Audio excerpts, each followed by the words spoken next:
Scott, good to see how you doing, brother. How you been? You're the first one in.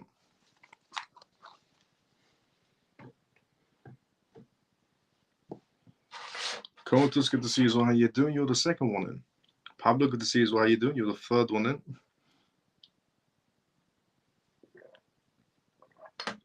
Pure, good to see you as well. Pure, good to see you as well. How you doing? Evening.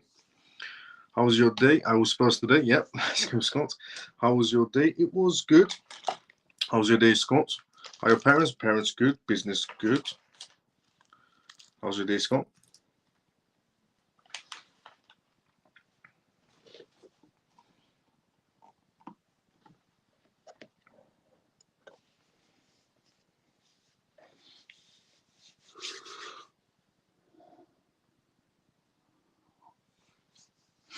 Okay, so let's do a gist of what we're going to talk about in tonight's live show.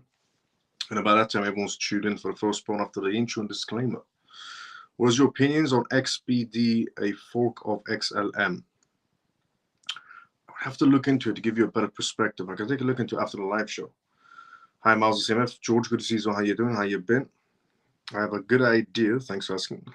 I had a good day. Let's go. Let's go, Scott. Ian, good to see you. How you doing? Good evening, Miles and family. How you been? David, good to see you. How you doing? How you been? Good evening, Miles of CMF. Tom, good to see you. How you doing? Dennis, good to see you. How you doing? How you been? Okay, on tonight's live show, let's do the gist of what we're going to talk about. We're going to talk about Bitcoin in terms of the US elections coming up. We're also going to talk about tonight's live show regarding the understanding the reasons behind institutions offloading quite a bit of Ethereum. So on yesterday's live show, I revealed that there's quite a lot of Ethereum being offloaded in some sort of a way from, for example, Wisdom Tree and Van Eyck essentially removing their Ethereum futures. So we're going to talk a little bit more about that and how much offloading has actually happened in terms of Ethereum. We're also going to talk about essentially on tonight's live show regarding the US prediction markets, because what's going on right now in terms of the politicians and who's going to be the next president of the United States, there's a lot of betting going on inside the crypto space, and one particular betting crypto platform was not allowed to operate because of the CFTC. It turns out that they won against the CFTC. So we're going to talk about that on tonight's live show. We're also going to talk about XRP and Solana on tonight's live show as well, how from an analyst point of view, XRP and Solana seem like a better option than any other cryptocurrency in the market space from an analyst point of view. We're also going to talk about US corporations on tonight's live show as well. US corporations, they invest just around of $10.3 billion in Bitcoin following MicroStrategy's success into the Bitcoin space. We're also going to talk about El Salvador on tonight's live show as well, because El Salvador is celebrating its 3rd anniversary as Bitcoin for a legal tender. So we're also going to go through that on tonight's live show. We're also going to talk about Elon Musk on tonight's live show as well. In terms of Elon Musk, Dogecoin, and the political sphere that's going on with Elon Musk and Donald Trump. We're also going to talk about Brad on tonight's live show as well, how Brad sees potential in RLUSD, the stablecoin of Ripple, but doubts US regulations. In an interview, essentially, he did, we're going to talk about. We're also going to talk about JP Morgan on tonight's live show as well. JP Morgan Chase faces allegations of fraudulent account withdrawals, which is not a good image for a bank, but it also is an indication of why blockchain is more important and why banks should adapt to blockchain technology a lot more quicker pace to get away from this fraud space. We're also going to talk about Justin Sun on tonight's live show as well regarding the Tron update that's coming, and another perspective on Justin Sun on that matter as well regarding the Van Eyck report that came out regarding USDT and Tron token, Justin Sun, and the dodgy behavior that's going about. We're also going to talk about BRICS on tonight's live show as well. BRICS is 3 major announcements to expect in the 2024 summit coming up. So those are the news topics we're going to go through on tonight's live show regarding what's going to be happening at these BRICS summits and these meetings coming up. Crucial times for BRICS because the amount of members that have applied to BRICS and the amount of money that's actually being transacted within BRICS communities, mostly yuan. But we're going to talk about that on tonight's live show. We're going to talk about Van Eyck, Justin Sun, and the new update on Tron as well, and USDT, JP Morgan, fraudulent behavior, Some other news regarding Oriel USD, Brad's perspective, market perspective, Elon Musk perspective. Quite a bit of news to go from tonight's lecture. Also, El Salvador news as well. So, just as usual, a mixture of news to go from tonight's live show, obviously with Q&As. I love it when everybody gets involved inside the comment section. So welcome to the CMF live show. If you're watching this for the first time ever, this is the CMF live show, stands for Crypto Mouse Family. And on this live show, you can tune in every single night at 11:25, 11:30 p.m. onwards, UK time. And I talk about the most recent things that's happening around the world in terms of cryptocurrencies, CBDCs, AI, politics, and regulations. And we also do live Q&As as well, which means you can get involved inside the comment section. We are live right now, as we are every single night on X and YouTube. This is episode 150 of the CMF live show. Every single night you can tune in, and the disclaimer of this live show is not financial advice, not financial advice, not political advice, and what advice is only for entertainment purposes. So once again, if you are new, welcome to the CMF live show, and if you're a regular, let's go CMF. So let's go inside the comment section first before we go through the first news regarding Bitcoin and the US presidential elections. Let's go inside the comment section, see where we were first, and then we'll go through that news, the first news we're going to cover. Let's see where I was. Good evening, Miles and family. Ian, good to see you. How you doing? David, hi, Miles. Good to see you. How you doing? Good evening, Miles and CMF. Tor, good to see you. How you doing? Evening. Dennis, hi, Miles and CMF. Good to see you. How you doing? Hello, family. Let's go, Scott. Hello there, Miles and family. Troy, good to see you. How you doing? How you doing, Miles? I'm doing great, Theos. How you doing, brother? Hi, Miles. That's so good to see you. How you doing? Share the live. Let's go, Scott. Facts. Evening, Miles of CMF. Joe, good to see you. How you doing? Good evening, Miles of CMF. Orvin, good to see you. How you doing? T, hello, Miles of family. Good to see you. How you doing? JP, hi all. How you doing, brother? How you been? Hello, CMF on YouTube. I hope that you had a good day and evening. Let's go, Scott. Emily Mills, hi. How you doing? From YouTube. Good to see you. How you doing? Share the live. Let's go, Scott. Hello, Miles and CMF. Carol, good to see you. How you doing? Good evening, Dr. Miles and the rest of the CMF family. Funky brother, good to see you. How you doing? Miles, my phone just keeps coming up with the message that my phone has been hacked by Apple. I think that's a scammer's message. I don't think that's a genuine message from Apple, I'll be honest with you. It's probably a scammer trying to message you. Morning, everyone. Shelly, good to see you. How you doing? Morning. After I went on Google and searched for XRP debit cards, after Google search XRP debit cards, Vault cards came up, and then I was hacked. So I switched my phone off, then on, and I don't know what to do. That's a bit of a weird one, funky brother. Do you not use some sort of an antivirus when you search on the internet? I've always told people, if you're unsure about certain websites before entering the website, you can use, so if you use an iPhone, for example, don't assume just because you use an iPhone. I use an iPhone as well. I'm recording on an iPhone right now. But don't just assume that essentially just because you use an iPhone is fully secure and you'll never get compromised or hacked. There's a web browser you can use if you're ever unsure of certain websites. So Firefox, not the normal Firefox, but Firefox, you know what, I'll share the link inside a Telegram group. So you can use this web browser and it blocks everything, any sort of trackers or any sort of viruses, anything before entering any website. So I'll send you that inside a Telegram group. BTC, what's up? Sean, how you doing? How you been? Interesting enough, BTC is the first news we're going to go through. So, Bitcoin. Bitcoin surges slightly, ever so slightly, as US presidential election approaches. The November 2024 elections are approaching, and timing is extremely remarkable. The last quarter generally means an uptrend for crypto. In terms of history, will always repeat itself. Reflecting the historical performance of September, hopes for a rebound in October are growing. Moreover, in the last quarter of the year, FTX exchange will essentially strengthen the market liquidity with cash returns as well. So how does BTC perform in the US elections? It is true, actually.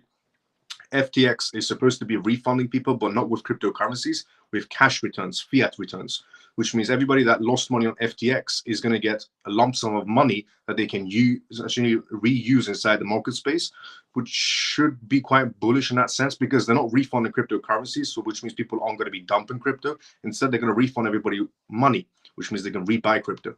Now, Bitcoin performance in US elections. It is important to be familiar with the movements caused by major upcoming events in the past.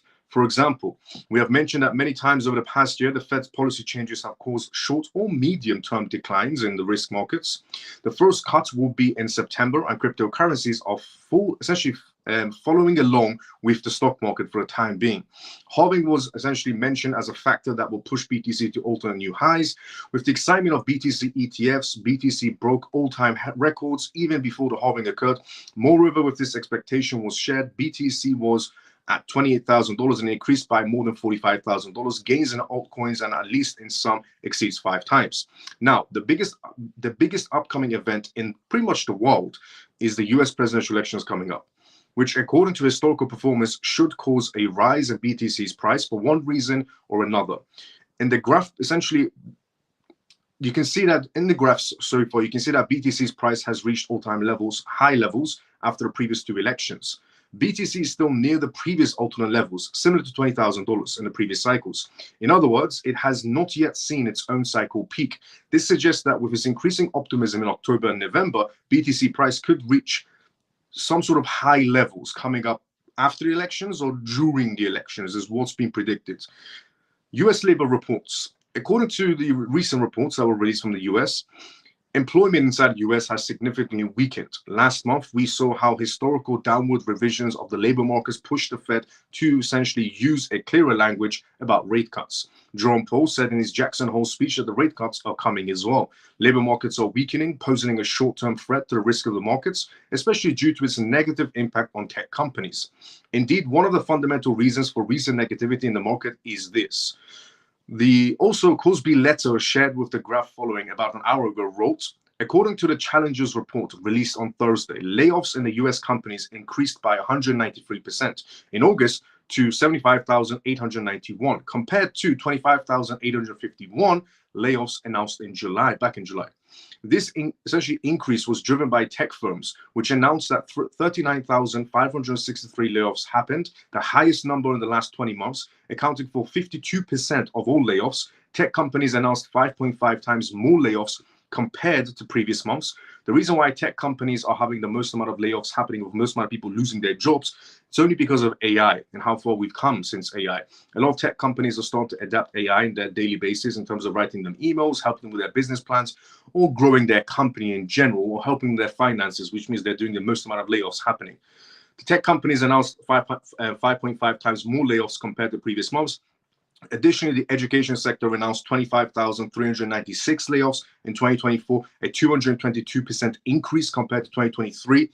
So regarding the education department doing quite a lot of layoffs, about 25,393, essentially 96 layoffs, is mostly because also of AI. AI is actually being taking a lot of people's jobs away, even in the education system. I mean, even in the UK, for example, in terms of AI technology is just about to be introduced, and some schools in the UK do use AI up to a certain extent. And even there was an article written in the UK that AI eventually will replace all teachers inside the United Kingdom. And one school is about to be starting that trend off inside the United Kingdom, where the teacher is actually being replaced by AI technology inside the UK. Now, a lot of people thought this will never happen, it's years upon years away or decades away. It's really not. It's actually happening right around us. And there's about 222% increase in terms of layoffs in the education department, which is not good because a lot of people are losing their jobs. More evidence of a weakening labor market. But yeah, the main reasons of layoffs happening is AI technology. It's taken over completely everything. Now, the next news to talk about on tonight's live show, moving away from the layoffs jobs category and a possible surge happening for cryptocurrencies around election times, is talking about the understanding reasons behind institutions offloading $123 million in Ethereum. On yesterday's live show, I revealed that Wisdom Tree has decided to move away from their Ethereum, essentially Ethereum ETF offerings. And also, another particular asset company decided to stop their, Van Eck decided to stop their Ethereum ETF futures because there was no money coming in. And now we're going to go just a little bit more detail regarding the Ethereum, essentially offloads that are happening, which is vital information for you to know about if you hold Ethereum or even if you're inside the crypto space, regarding what mega corporations are doing right now. But before we go through that, let's move to the comment section first.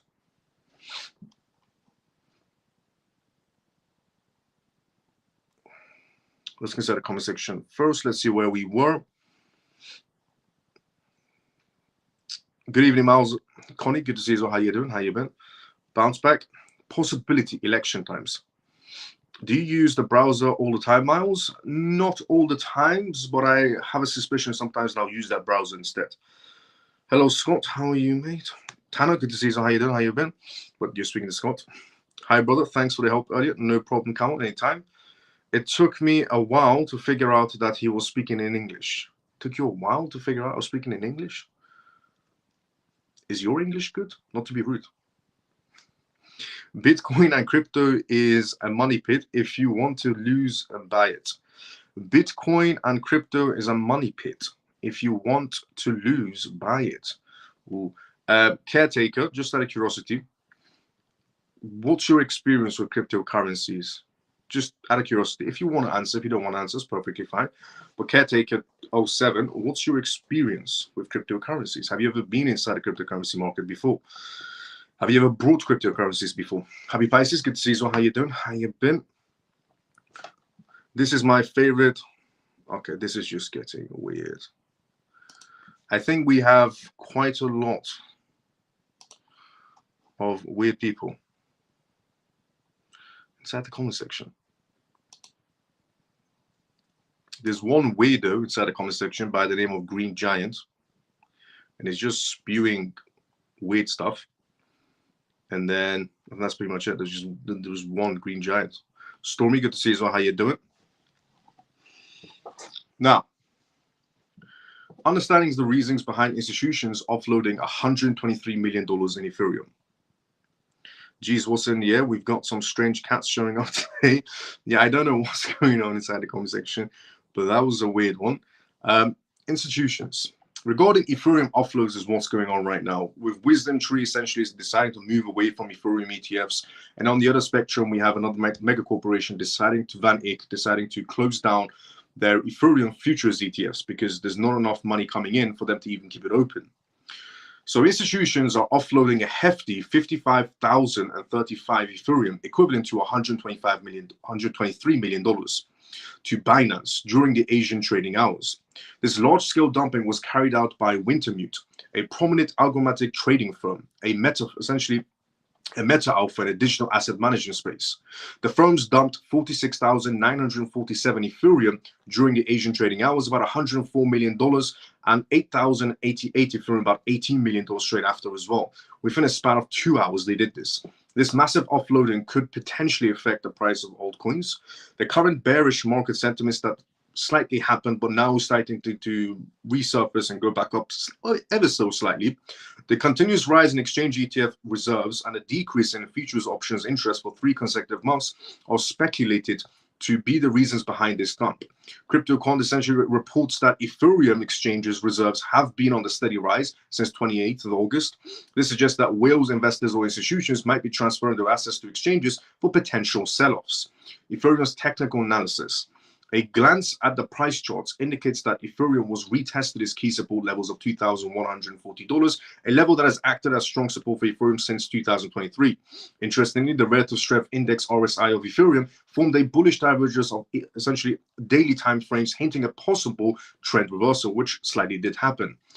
Support suggests that a likelihood of Ethereum's price rising by 25% or 30% to roughly $2,500 or $2,550 could be a possibility in a shorter time frame. There are some bullish indicators of Ethereum. For example, CoinGlass's ETH long/short ratio as of 4-hour time frames was 1.168 at press time, indicating bullish sentiments. Additionally, data showed that 53.88% of top traders hold long positions on Ethereum, while 46.12% held short positions on Ethereum.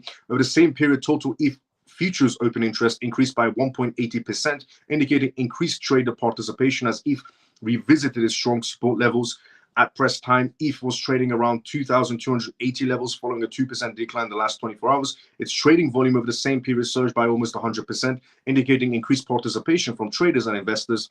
Ethereum has experienced a significant dumping by institutions and whales, causing a notable drop in price. Despite the bearish markets, Ethereum's relative strength index RSI suggests a potential trend reversal, which it did happen.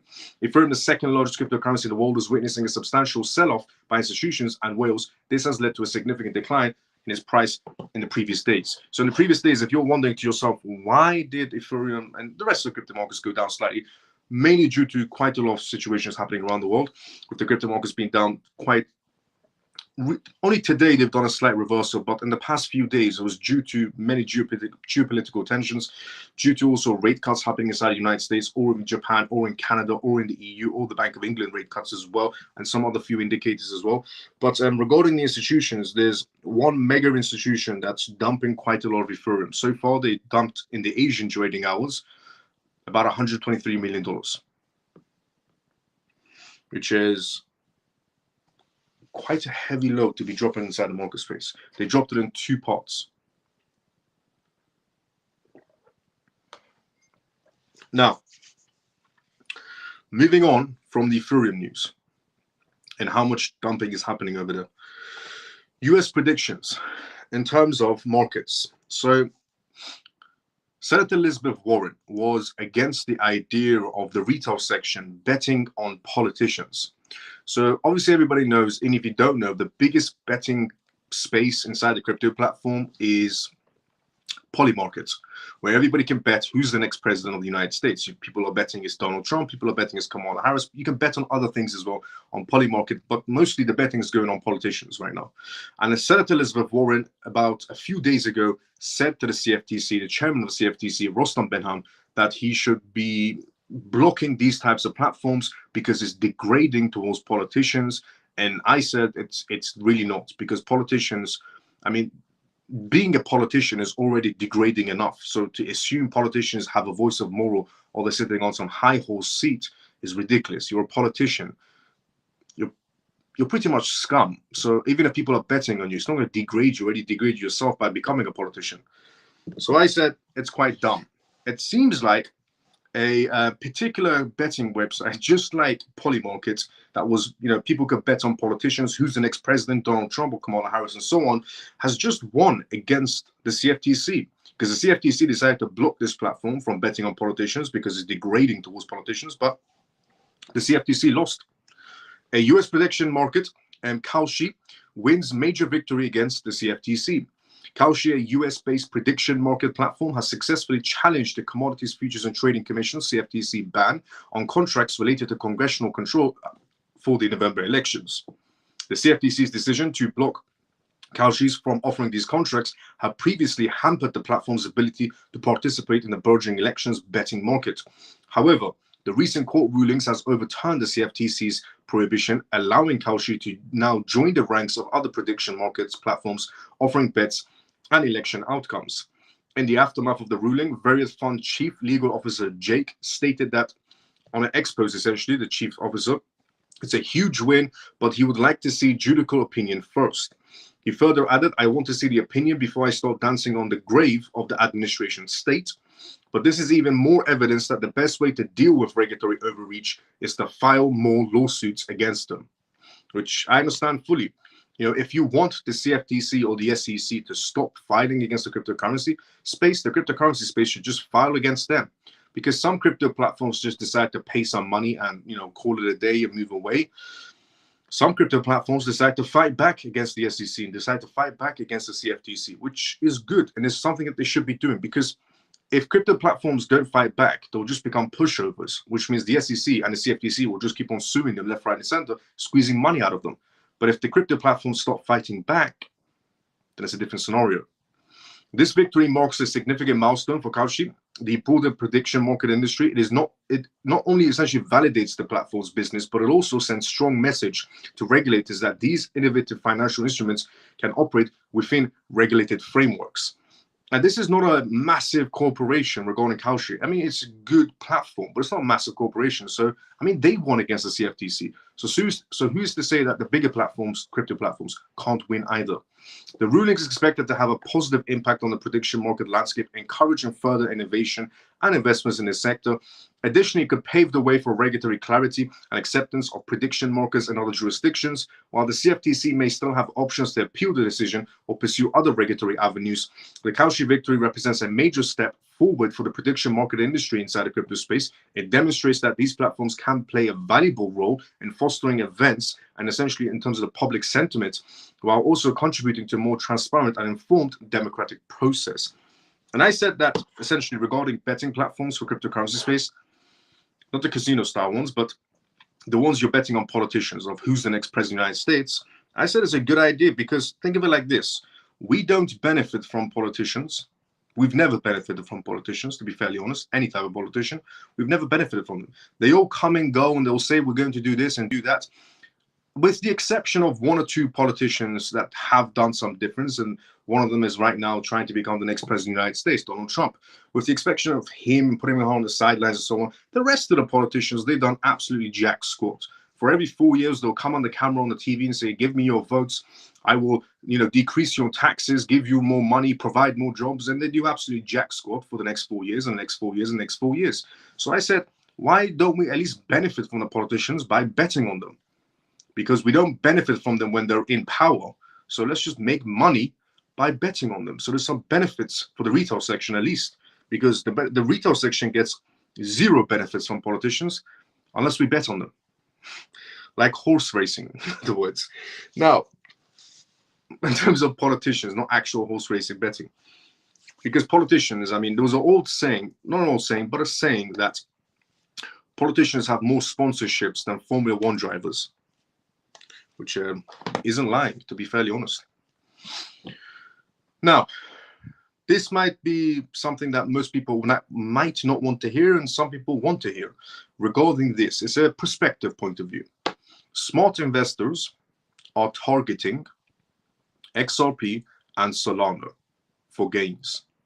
Now, you might be thinking XRP for gains, or Solana, you might think, well, that makes sense. But we're going to go into it. Before we go into it, let's consider the comment section first. Good evening, Miles of CMF, free and fair. Good to see you. How you doing? Under 48,000 will take us to 30. Huge gap at that point, slightly. Good evening, Miles of CMF, Bull XRP. Good to see you. How you doing? Look, the only way we can get, around those $30,000 marks on BTC, you've got to understand one major difference that we have inside the market space right now that we never had before is the corporate section. We have more corporates inside the crypto space than ever before. And these corporations are holding a hefty bag of BTC. A hefty bag of BTC. Not only that, but we have governments holding a ridiculous amount of Bitcoin. It was just revealed that in the year of 2023, Russia mined roughly about 53,000 Bitcoins. In 2023, Russia mined 53,000 individual Bitcoins, which they never revealed, and it got essentially leaked this year. Governments are holding a ridiculous amount of Bitcoins, and corporations are holding a ridiculous amount of Bitcoin as well. And the reason I said previously, when everybody else was saying Bitcoin is going to go to 20,000, it's going to go to 10,000, it's going to go to 5,000, everybody remembers those influencers that were saying these kinds of things. Yeah, I went against all of them, and I said, it's not going to happen. And guess who was right? Me. We never saw that $10,000 Bitcoin or $15,000 Bitcoins or $20,000 Bitcoins that everybody would expect to see. The reason why we didn't see those ridiculously low numbers of Bitcoins is because the corporates are inside the space now, and they buy and hold for at least 5 years' time if they see potential in the project, unless they all do a coordinated movement and dump their bags of a pure manipulation scale.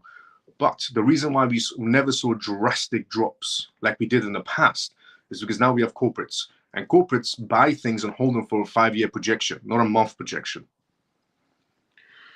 That's why we won't see those ridiculous price drops of $10,000 Bitcoins or $20,000 Bitcoins and so on, unless the corporates, do coordinated movements and drop their entire bags, which relatively makes no sense because corporates do tend to backstab each other, and then for all of them to be on the same page, it's quite rare. But you've got to understand, it is definitely 100% a different ball game right now. And Van Eyck also said it's a different ball game right now, about a couple of months back. This year in particular, Michael Saylor said it's a different ball game as well this year. These are things that I said in 2023 that's going to happen in 2024, and I was repeated on my own words by MicroStrategy Michael Saylor, which I've never met, but he repeated my words. Van Eyck repeated my words as well. An analyst from JP Morgan repeated my words as well. Nicholas, who's an analyst from JP Morgan.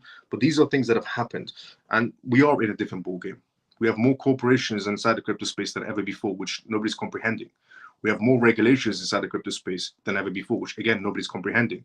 We also have more banks inside the crypto space than ever before, which again, nobody's comprehending. So counting all those factors in, we can't see ridiculous drops. We can see manipulation because we're seeing it right now.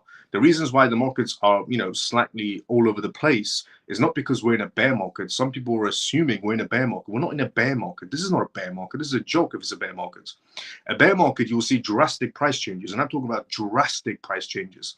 Okay, right now we're not in a bear market, we're in a manipulation market. Okay, we have geopolitical tensions going on right now, major geopolitical tensions going on of multitudes of wars happening. We have rate cuts happening with the Bank of Japan situation, with the US thinking about recession or rate cuts. The Bank of England is doing essentially rate cuts. The Bank of Canada is going to do rate cuts. The EU Bank is going to do rate cuts. We have geopolitical tension, bank rate cuts, regulation issues, suing issues of essentially a lot of corporations getting sued by the CFTC or the SEC or in different jurisdictions. We have a Binance executive who's stuck in Nigerian prison for no apparent reason. There are so many things happening inside the crypto space. This is not a bear market. This is just purely manipulation. We have a founder of Telegram arrested and can't leave essentially France. There is so much manipulation. There's so much manipulation and is affecting Ton's ecosystem. There's so much manipulation happening around the world right now. This is not a bear market. This is a manipulation, what's going on right now.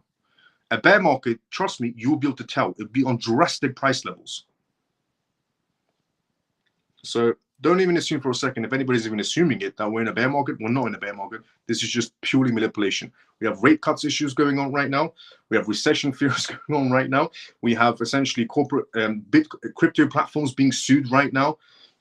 We have founders of different crypto projects being held in particular countries, and censorship issues going on. There's so much issue that's going on around. Geopolitical tensions going on. We have the issue with the dollars and the BRICS nations going on right now. There are so many issues going on around the world right now. This is just manipulation. That's why the crypto space is slightly all over the place as well, but not a bear market at all. Just manipulation. Some of it is corporate manipulation. Some of it is government manipulation as well. Because while everybody's slightly panicking and maybe dropping their bags, if you look at the numbers, Bitcoin ETFs, for example, like BlackRock, they're bringing in numbers. Their bags are growing. Corporations' bags are growing. For example, while everybody's panicking, oh no, what should I do? Metaplanet, one of the biggest companies out of Japan, medium-sized, the biggest companies out of Japan, is buying Bitcoin on a regular basis. And they said, we don't care what the price is. And there are lots of companies that are doing that. We have pension funds buying crypto assets. We have pension funds investing into Coinbase shares. Not just inside the United States, in South Korea and Japan, there's a lot of things happening. There's a lot of buying happening from corporations. But the reason why you don't see drastic price changes going up because the corporates in the West is in the pension funds buying is because one side is selling and one side is buying. And guess who's buying and guess who's selling?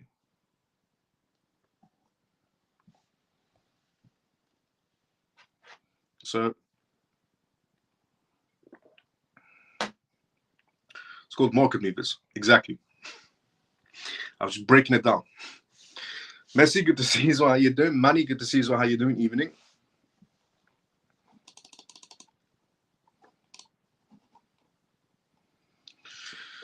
Good evening, Miles, the CMF. Bull XRP, good to see you. How you doing?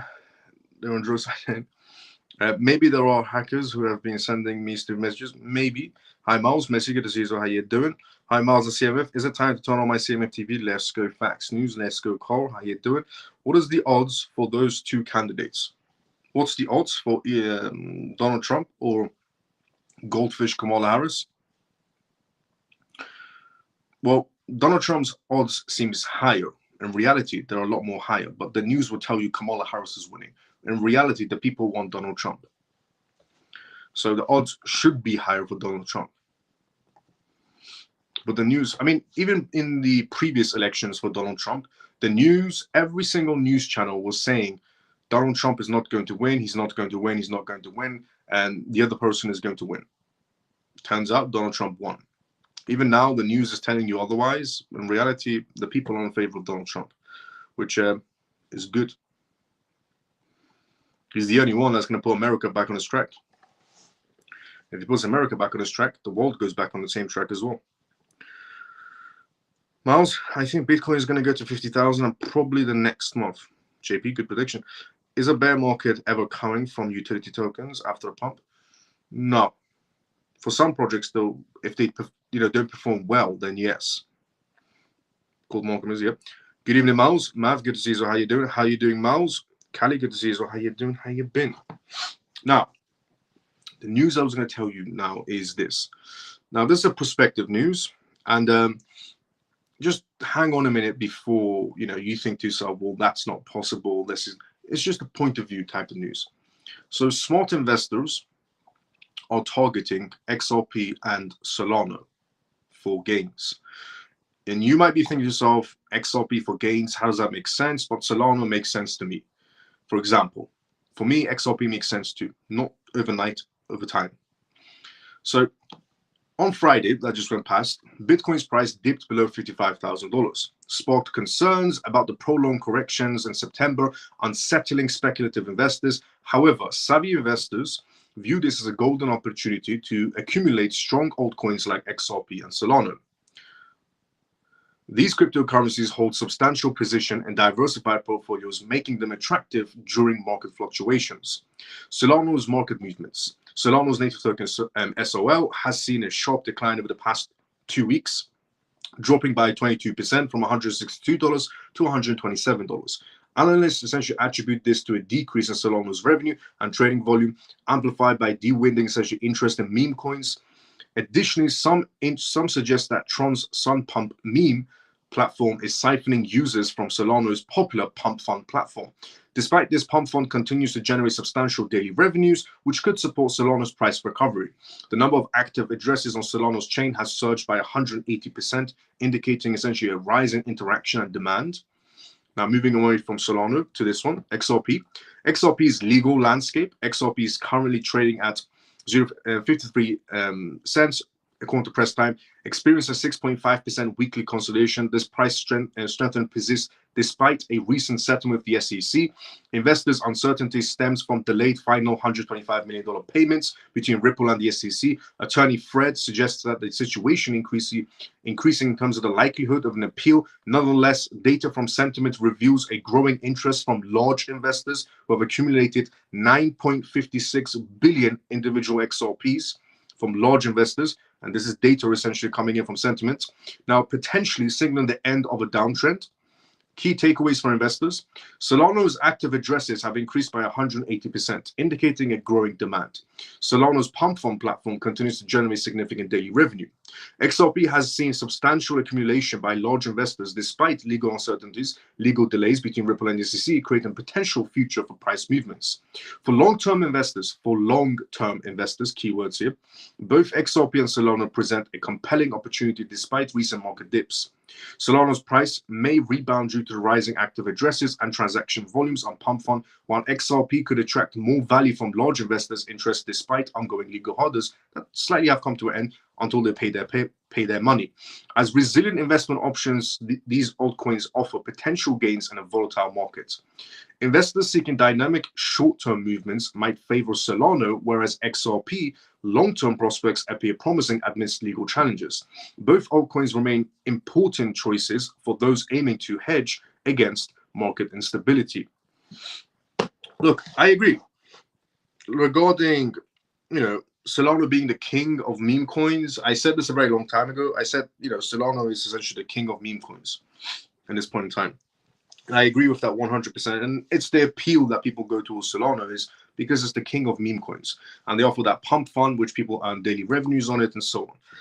And in terms of the data coming in from sentiment of 9.56 billion XRP was brought, not at once, but brought by large institutions. This is the time where essentially accumulation is happening on XRP slightly until they pay their $125 million. But from a data perspective and an analyst perspective, yeah, 100%. XRP, even according to the data, is being brought out by institutions. Very silently is being brought out by large corporations in this matter. And the data is coming on sentiment is about 56 billion XRP that's been brought out so far. But yeah, it turns out in this downtrend that we had in the past week, which just slightly ended, a lot of people, not retail section for Solana, yes, but corporate section for XRP was happening. Corporates were buying XRP, retail section was buying Solana. The data is there to prove it in terms of the data coming off of sentiment. Now, US corporations is what we're going to talk about next. Moving on from the XRP and Solana news. But the XRP news makes sense to me, 100%. If that doesn't make sense to you regarding XRP, then you're a bit lost. And some people might say I'm lost, but I'm definitely not, because I've read the PDF documentations and I know what its capabilities are, not overnight, but over time. I've always got to make that clear to people that some particular crypto projects are not made for overnight type of scenarios, they're made for over time scenarios. US corporations to invest $10.3 billion in Bitcoin following MicroStrategy's success is what we're going to talk about next. But before we go through that, let's go inside the comment section. Good evening, Miles. Mav, good to see you. How you doing? How are you doing, Miles? I'm doing great, Callie. To me, Solana doesn't make sense. Now, US corporations to invest $10.3 billion in Bitcoin following MicroStrategy's success. According to analysis, Bitcoin can be even better, a store of value.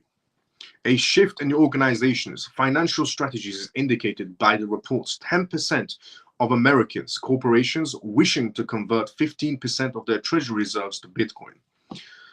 A short-term investment and a conventional cash have not been able to keep up with the inflation. This activity is anticipated to perform better. Furthermore, Rivers analysis highlights the difficulties encountered by companies that depend on conventional treasury techniques. For instance, during the past 10 years, inflation has caused, for example, Apple to lose about $15 billion from its reserves. The corporation could have prevented the loss if they had included Bitcoin in its treasury plan. Furthermore, Bitcoin gives companies a means to safeguard their treasury assets essentially by acting as an inflation hedge. MicroStrategy, Bitcoin wins, inspires corporate shift. MicroStrategy's CEO, Michael Saylor, argues that organizations should start adapting Bitcoin as a valuable tool. Because of its Bitcoin bets, it is outperforming the big traditional investment Berkshire Hathaway. In contrast, Berkshire Hathaway's less remarkable gain of 104.75% during the same period, MicroStrategy's stock has increased by more than 1,000%, utilizing Bitcoin as a treasury reserve. Thus, River anticipates that American companies will take cue from Michael Saylor, particularly given the value of conventional assets, moreover the restricted availabilities of Bitcoin and its lack of counterparty risk make it a valuable substitution for corporate treasuries.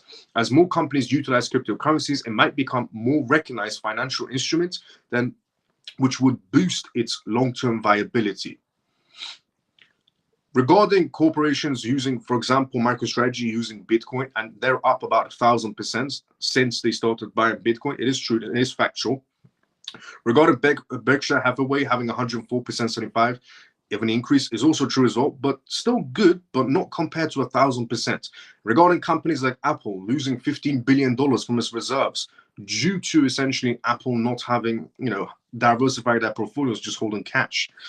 Yes, more companies are following the footsteps of MicroStrategy. It is evident. We have a company in Japan, MetaPlanet, following the footsteps of MicroStrategy. We have two companies in Canada, scientific companies that are following the footsteps of MicroStrategy, buying Bitcoin whenever chance they get. We have pension funds and Bitcoins because they're seen as a better backing asset than cash reserves, for example. But MicroStrategy has left an amazing blueprint for other corporations to follow.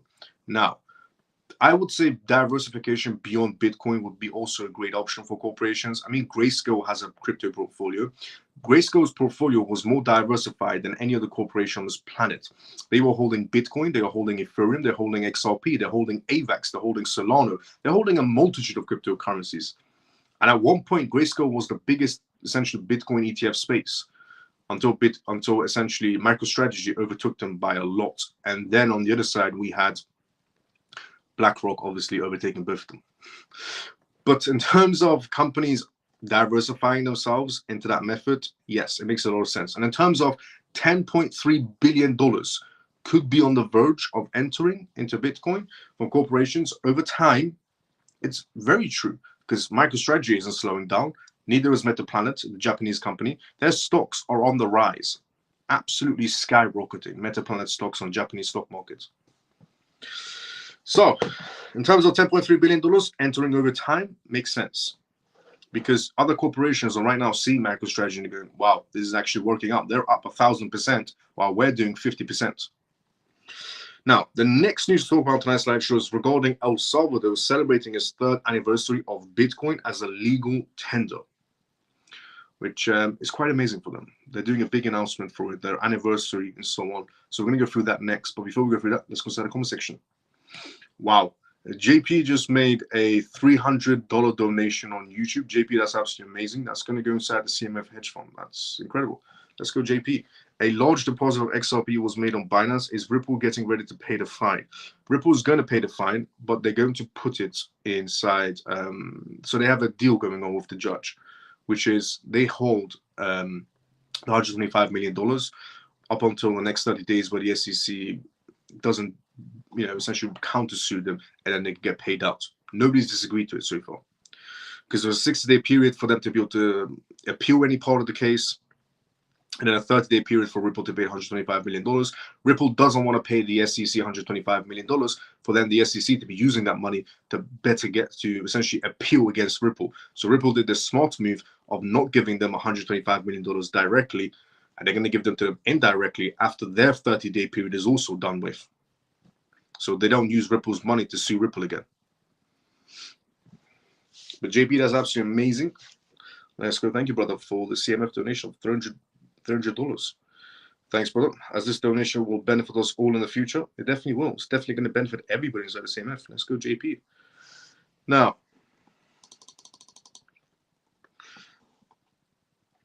El Salvador. El Salvador celebrates the 3rd anniversary of Bitcoin as a legal tender. El Salvador celebrates the 3rd anniversary of accepting Bitcoin as a legal tender. On September 7, 2021, Bitcoin was recognized as the country's official currency, aiming to provide financial inclusion, facilitating a remedy payments and attract financial innovations. This decision made El Salvador a pioneering, essentially, country in digital asset space. Economic benefits of Bitcoin. El Salvador's continuation to invest into Bitcoin regularly. Under the leadership of the president of El Salvador, daily Bitcoin purchases are made, and the country's current Bitcoin portfolio has reached a value of over $318 million. The average purchase of a Bitcoin in the country is around $43,877, while the current price is approximately $54,300. This price difference has resulted in a profit of $31 million in El Salvador's wallet. El Salvador's experiment with Bitcoin can be considered successful. The country took a pioneering step, took risks, and tried a radical innovation step, which paid off. Although it is too early to say all reforms have been successful, it is clear that El Salvador has gained some benefits. Alex, the CEO of Peanut Trade. Criticism and challenges. El Salvador's Bitcoin moves was initially widely criticized, mostly by the International Monetary Fund. In fact, the International Monetary Fund decided to bribe/blackmail El Salvador. See, El Salvador owns quite a bit of money, and the International Monetary Fund said, we'll give you more money and ease your debt if you stop buying Bitcoin. And this is what they said to El Salvador. They said to El Salvador, the International Monetary Fund, if you stop your Bitcoin purchases, we'll ease it on your debt. El Salvador said, no, we're still buying Bitcoin and we don't care about your opinion, which it paid off. El Salvador's Bitcoin move was initially widely criticized. The drop in Bitcoin's price from its peak of $69,000 in November 2021 to $16,000 after the collapse of FTX exchange caused the country's Bitcoin portfolio to suffer losses for a long time. However, the current price seems to have compensated for these losses. The financial gain strengthens the El Salvador's president's position as the initiative is seen to provide tangible benefits. This adds an extra layer of validation to bold cryptocurrency experiments. Alex Mont, the CEO of Peanut Trade, said, "Attitudes of other countries.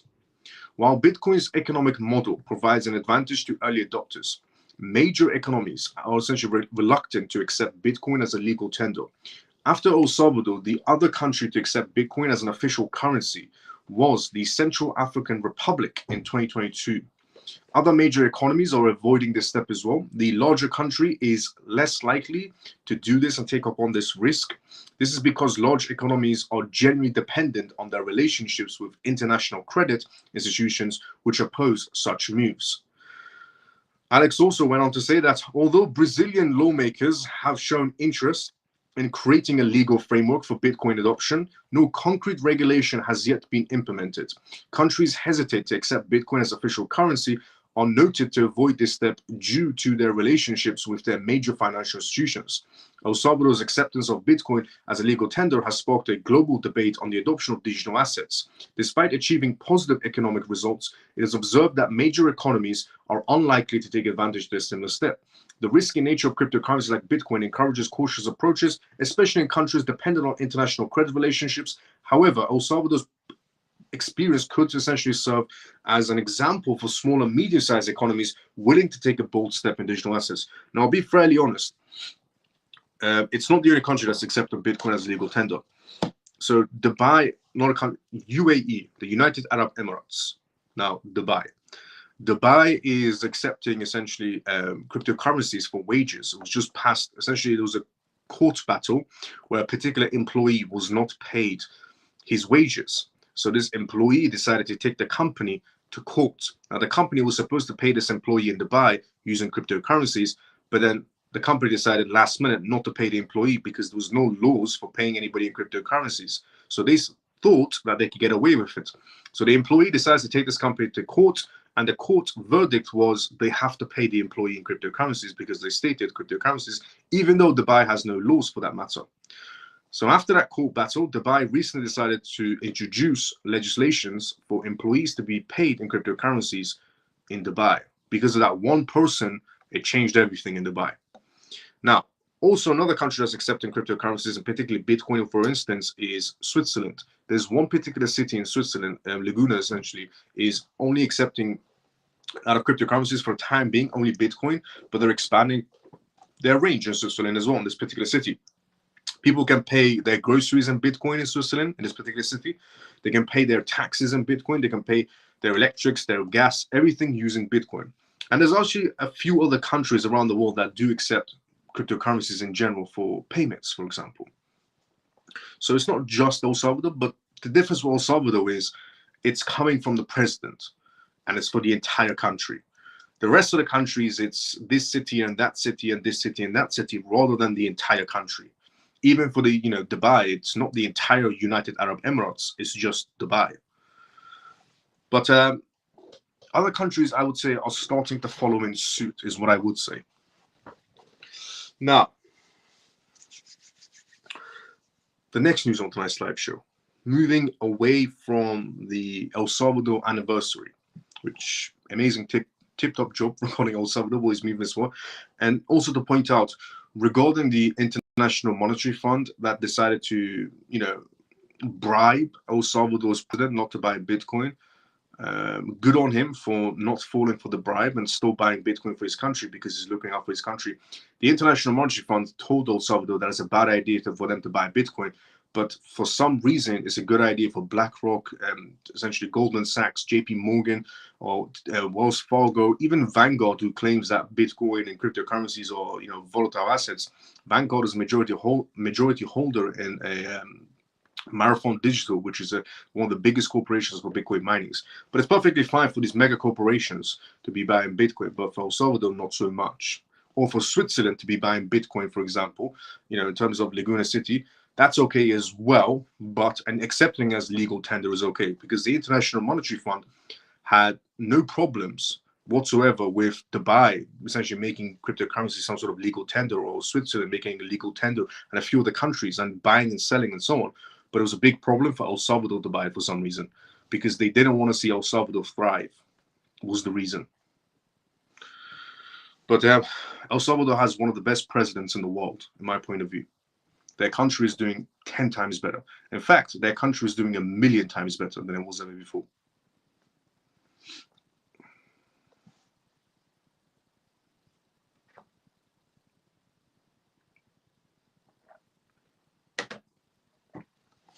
Now, Elon Musk is what we're going to talk about next. Elon Musk, Dogecoin, Donald Trump, presidential election is what we're going to talk about next.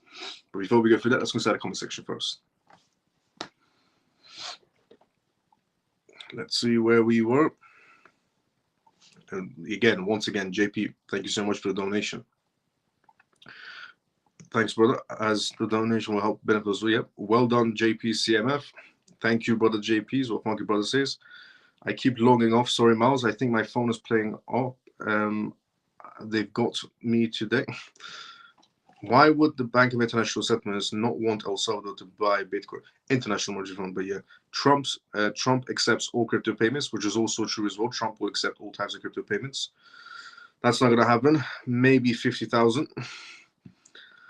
I've tried to reset it, but the message keeps popping up.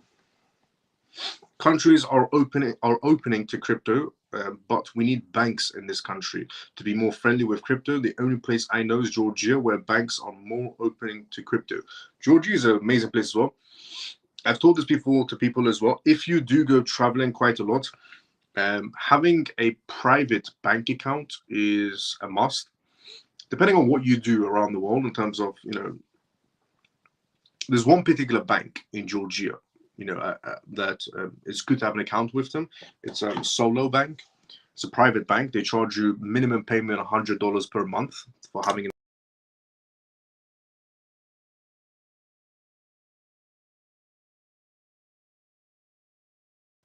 Okay, maybe I shouldn't have pointed out because you just decided to pick me up. Can everybody see me?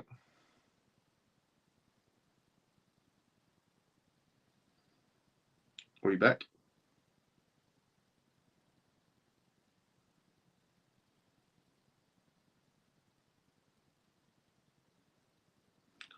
Are we back? Can everybody see me? For a second, the streaming platform that I'm using said no service.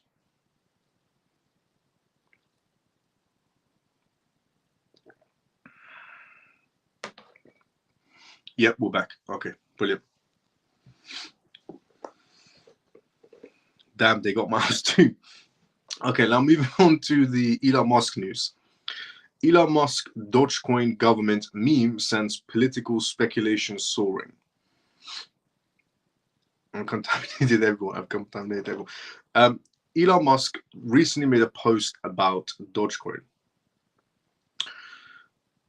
With the presidential elections coming up, as we all know, Donald Trump decided to choose Elon Musk, which makes a lot of sense. Makes genuinely a lot of sense, because if you want freedom of speech, why not have Elon Musk next to Donald Trump? Donald Trump stands for freedom of speech. He stands for a better economy, and so does Elon Musk. They're both on the same page. So Musk previously signaled that he was ready and willing to serve if Donald Trump is elected president of the United States. Elon Musk may be floating the idea of establishing himself as the head of a new government institution if the former United States President Donald Trump claims the Oval Office again in November 2024 elections. True to form, Musk teased the idea in a meme on X social media platform featuring a double entry referencing both cryptocurrencies and politics. As Cointelegraph recently reported, Trump recently vowed to create a government efficiency commission. Per the former commander-in-chief, the commission would be tasked with conducting and completing financial and performance audits of the entire federal government, making recommendations for drastic reforms. Yeah. Absolutely amazing on what they're going to be achieving in terms of looking at the entire financial books of the government. They're going to be going through a lot of dodgy behaviors, what's going to be happening. Musk retweeted a video of Trump's remarks with his own commentary stating, "This is badly needed." The billionaire tech mogul appeared to commit to contributing to the political committee, though stopped short of stating that he'd accept an official government position. I look forward to serving America if the opportunity arises, he posted, adding that no pay, no title, no recognition is needed. What an absolutely amazing person Elon Musk is, genuinely. Government efficiency. It's unclear if Musk is seriously considering government position or even if the back and forth presented by media holds any merit. Trump's comments claiming that Musk had agreed to the position were framed within the notion that he's not very busy. Elon, because he's not very busy, has agreed to head the task force. If he has the time, he is a good one to do it, and he has agreed to do it. The notion that Elon Musk is not very busy may well have been meant as a joke. Musk is currently the CEO of Tesla, SpaceX, and XIA, as well as the owner of Neuralink and the Boring Company and the X social media platform. In just August and September so far, he's also been involved in high-profile conflicts over the banning of X.com in Brazil, accepted a challenge to physically fight Venezuelan president as well, and renewed his lawsuit against OpenAI and CEO Sam Altman. Whether Trump or Musk are seriously considering further collaboration may not become clear until the November election results are sorted. Okay, all of this I've talked about previously before as well. But what I haven't talked about is what Elon Musk posted today was a picture of him with the words Doge, essentially referencing Dogecoin, written on the picture, and he posted on X. You know how most, like MicroStrategy, Michael Saylor, CEO, comes out and he goes, he's a Bitcoin maxi, for example, Michael Saylor. Trump comes out and he talks about Bitcoin a lot as well, and essentially cryptocurrencies. Elon Musk, he only talks about Dogecoin, mainly because he sees Dogecoin as the people's coin. Everybody around him sees Bitcoin as the people's coin. Everybody around Elon Musk in Elon Musk's position sees Bitcoin as the people's coin, but Elon Musk sees Dogecoin as the people's coin. And I'll be very honest, Dogecoin is more of a people's coin than Bitcoin is. And some people might say, well, that is a ridiculous assumption to make. Bitcoin, not the people's coin, but Dogecoin is. Okay, the reason why I'll make that assumption is because if you look at the holders of Bitcoin and the holders of Dogecoin, the holders of Dogecoin are people, genuine retail section people. If you look at the holders of Bitcoin, it's the US government, Canadian government, Iranian government, Russian government, Chinese government, North Korean government, and the list goes on with the government on Bitcoin holders. And then put in the government's category to one side, and then you look at the other category, which is, MicroStrategy, BlackRock, essentially Franklin Templeton, and Wisdom Tree, and JP Morgan, and Citibank, and Standard Chartered, and the list goes on again with mega corporations and mega banks and mega governments, all in Bitcoin, which is not a negative. It's not a negative, by the way. It's a massive positive because it means more money enters the ranks. Very big positive. But we're not talking about the money entering the ranks. We're trying to put a category on people's coin, not Bitcoin. It's not the people's coin. It's Bitcoin right now is more like the government coin, the corporate coin, the banker's coin, in terms of what's happening. Not that banks are buying Bitcoin, but the bank's clients are buying Bitcoin. For example, JP Morgan hates Bitcoin. JP Morgan has said it multiple times. They hate Bitcoin. It's a Ponzi scheme, whatever. They see other cryptocurrencies as a better asset. JP Morgan sees other cryptocurrencies as a better asset. However, there are a few JP Morgan clients that are actually holding, not more than a few, that are actually holding Bitcoin assets with JP Morgan, which, how do we know this? S1 filings with the SEC. It's public information.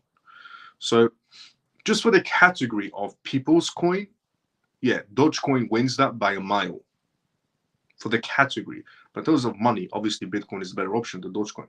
But just for the category of the people's coin, which is what Elon Musk stands for. Elon Musk is the type of person that will stand behind the people rather than essentially, for the other side. But for the category of the people's coin, just for that plain category, yes, Dogecoin will take that crown any day compared to Bitcoin. Because, if you look at the holders, Dogecoin, genuine people, retail section, Bitcoin, US government, Canadian government, Iranian government, North Korean government, Russian government, Chinese government, they don't really sound like the people. So yes, and that is why, and regarding why Elon Musk keeps on standing for Dogecoin, is because he genuinely sees as the people's coin. Because the holders are actual retail section people. By the way, if anybody doesn't know, now you're going to know. The reason why Elon Musk, another genuine reason of why he likes Dogecoin is because he did an interview once. So somebody asked Elon Musk, why do you like Dogecoin so much? And Elon Musk said, one day I was walking in my factory and I was, one person would talk about crypto and he said to me, what about Dogecoin? And Elon Musk didn't know what Doge, he heard of it, but didn't know much about it at that time. And he said, what's Dogecoin? And then this employee of his was telling him about how it's the people's coin, how Dogecoin is this, Dogecoin is that. And that started the peak of his interest in the Dogecoin. And that was years back. That's what started his peak, as seeing it as the people's coin. Because of his employees. Do you think we see price movement this year? Yes, quite major events happening this year. This month especially, we have 3 US House government meetings coming up. The first US House meeting, they're going to be talking about DeFi space in terms of payments. The second US House meeting this month, they're going to be talking about Gary Gensler's role in all of this, the SEC's role. The third US House meeting this month is going to be about the CFTC chairman, Rustam Benham, Gary Gensler, and 2 other commissioners. And the entire US House committee is going to be there as well. They can talk about crypto again. So there are 3 major crypto events happening this month in terms of US House government, in terms of the US House committee. And then also we have the elections coming up as well. Not this month, but we have the elections coming up as well, which is quite a big major event. And I know it's US elections, but US elections impact the entire world. It's just how it works. In the words of the Bank of International Settlements, if the US markets sneeze, the world market catches a cold, which is facts. So one of the biggest events coming up is the US election. It's going to definitely impact how the outcome of crypto is going to play out. The US House Committee meetings coming up, all three of them are going to have some essentially impact on the crypto space as well. Mostly positive if they come up with some sort of regulations. On the other side, we also have rate cuts happening as well, which could cause positive sentiments as well. Because a lot of people just see rate cuts as negative sentiments. No, depending on how harsh the rate cut is, then yes, it can be negative. But it can also be very positive in terms of, people don't want to go towards traditional assets because they're doing poorly and they want to hedge against traditional assets, which will result in cryptocurrencies, for example. And that's where the positive side plays in. You've got to always play out both outcomes. Never assume the market's going to go one way. It could go 1,000 ways. But if you weigh it down to 3 or 4 outcomes, you would know what's going to happen. Based on logic and data, you can weigh it down to 3 or 4 outcomes you'll play out. And then there's a higher chance, about a 99% chance, your outcomes will play out. My outcomes are pretty much played out as well. But yes, there's a lot of things happening this year, particularly with the regulations and everything else that's happening, and the US elections, the US House Committee meetings, and the rate cuts, and some sort of geopolitics. There's a lot of things happening that can be what helps the market move forward this year. Quite a lot, actually. But some things are also in play that can make the market go sideways as well. Just keep that in mind. So multiple outcomes you've got to weigh. So always consider variable change. On XRP, do you think we see price movement this year on XRP? On XRP, yes. To point that out as well, we have the XRP, the $125 million, which is going to be paid very soon after another 30 days. And which is good what Ripple is doing. A lot of people think it's a bit long. Why is Ripple going to wait another 30 days to pay the the SEC the money? They're doing this so the SEC doesn't use Ripple's $125 million to appeal against Ripple itself. That's why Ripple is doing this. And then that's a positive sentiment. They're trying to close and seal this off completely, and the SEC doesn't have new money to sue Ripple again. And the part they want to sue, they really can't sue it anyways. So there's no point for Gary Gensler to throw a tantrum and sue Ripple again or appeal anything. On the other aspect as well, we have Ripple releasing their stablecoin, which is a massive positive. Now, Ripple's stablecoin, I've mentioned this as well, it's not going to be adding direct value to XRP, Ripple stablecoin. It's never going to be adding direct value to XRP, the token, but it will add indirect value because it brings more attention onto the XRP ledger, which brings attention to the XRP token itself. So it adds indirect value rather than direct value.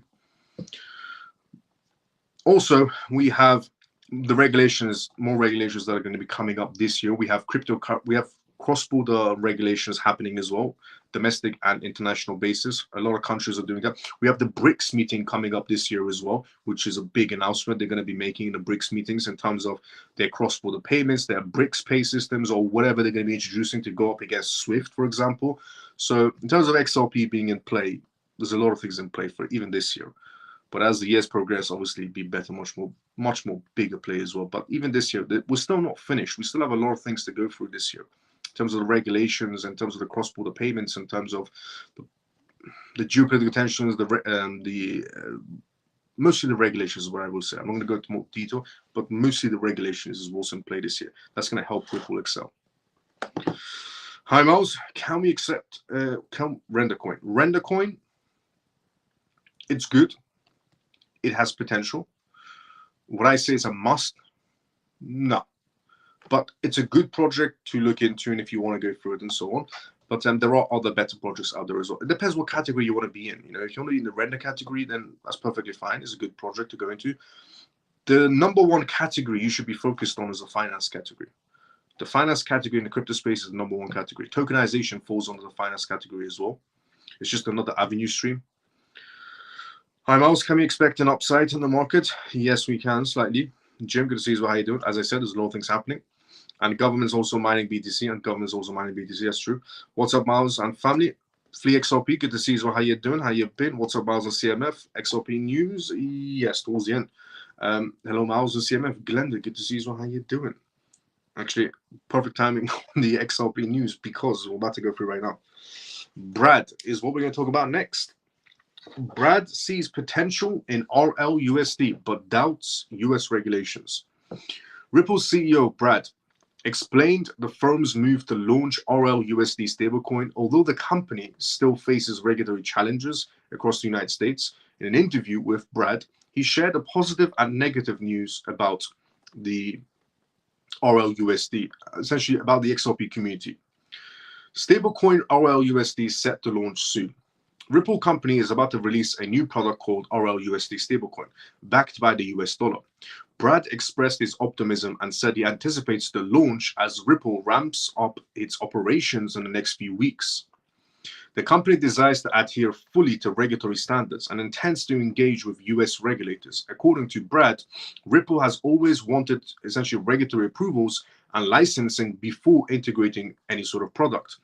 Because of promising legal systems, Ripple plans to expand the RLUSD stablecoin internationally because of the problems that are happening inside the US, including in countries such as Japan, which I revealed a few nights ago.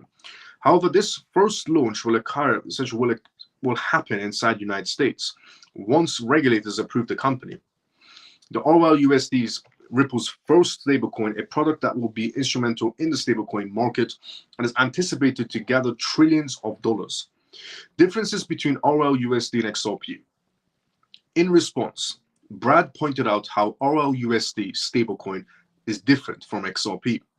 Ripple's digital currency, while XRP was mainly employed essentially as a bridge token for global settlements, for XRP, RLUSD intends to meet the emerging stablecoin market demand instead. Just to point that out again, for anybody that's still slightly, even till today, confused about XRP's role and RLUSD's role, XRP's role is mainly employed as a bridge token, so gas token, for global settlements is for XRP, and RLUSD is on a daily basis. The CEO said that getting into the stablecoin market fits well with the Ripple's position in payment infrastructure and how it deals with banks and other institutions. The stablecoin market is alone expected to be between $2 to $3 trillion in the next 5 years, and Ripple's participation in the market would be strategic. Now, also, the bullish market in this segment allows the company to take advantage of the network of established and reputed companies to secure the lion's share RLUSD stablecoin is one of the many products that Ripple has unveiled to try to penetrate the financial markets more and become more formidable force. US regulations and global outlook. The capture of BRAD was expressed through concerns about the relative regulatory conditions inside the United States. In contrast, the favorable jurisdictions like Japan, the UK, and Switzerland is what BRAD is seeing more of pushing their tokens, which not a bad idea. I mean, UK, yeah, sure. Japan, brilliant. Switzerland, bank of the world. How can you go wrong with that one? He accused the United States of lacking clear regulations which hurt innovation. Ongoing to Japan's favorable regulatory environment, Ripple has partnered with institutions, especially the SBI Group, since 2016. Such partnerships have boosted the use of XRP and the XRP ledger in Japan since 2016.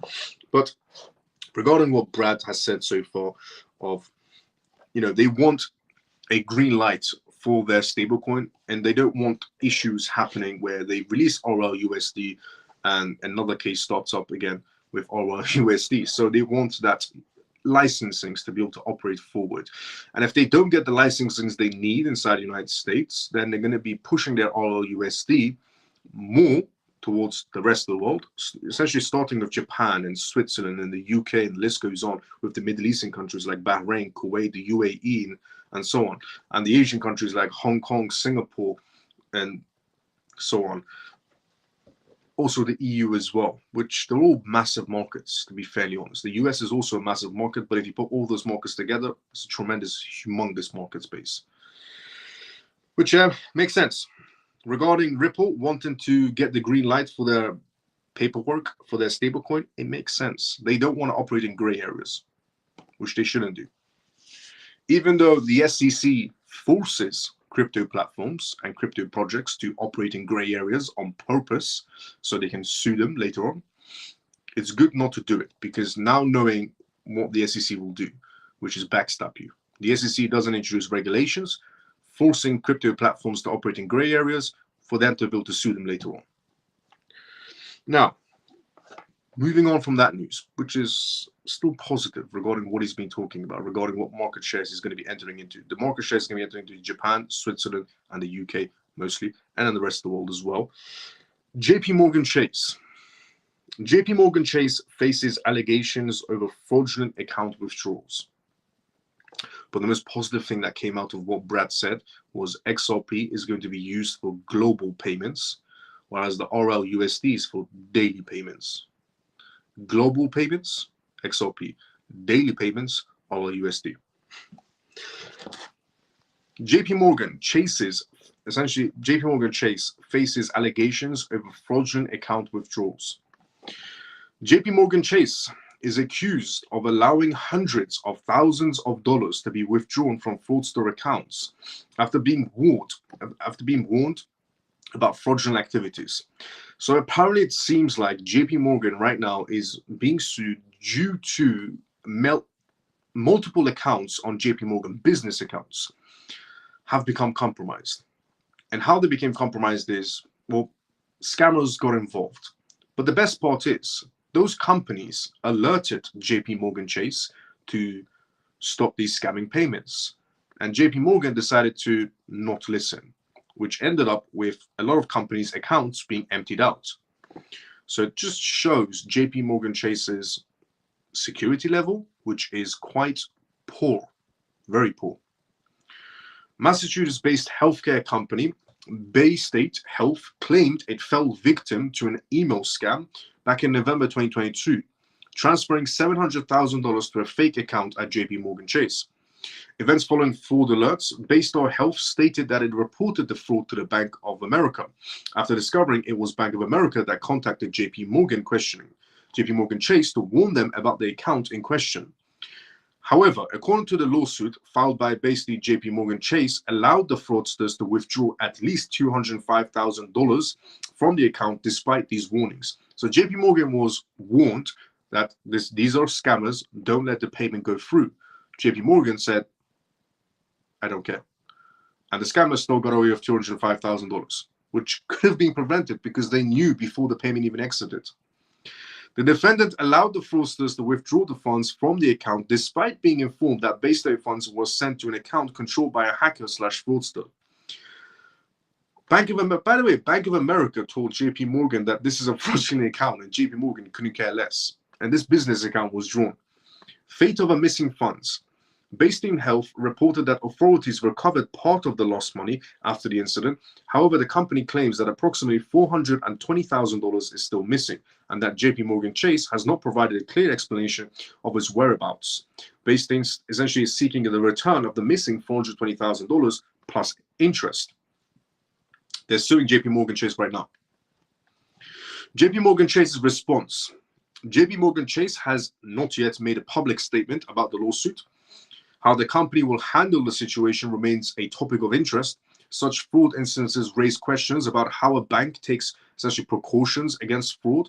Apparently, in JP Morgan's review point, they take zero precaution because they were warned by Bank of America that this account is fraudulent, and JP Morgan still processed the payment. The defendant did not deny essentially to Baystein that the funds were withdrawn from fraudulent accounts, despite being informed by Bank of America that the account was controlled by fraudsters. Whether JP Morgan Chase has any responsibility in such cases will be determined in the court by the judge. Baystein Health argues that it suffered damages because the bank did not take further steps despite fraud warnings from Bank of America. The lawsuit raises the questions of whether banks will tighten their fraud prevention processes, how customers' losses are compensated in large-scale fraud cases and emerging as an important topic of discussion. This case may also increase demands for more transparency in banks. This is where it gets interesting. This case may also increase demands for more transparency in banks. More transparency in banks equals blockchain.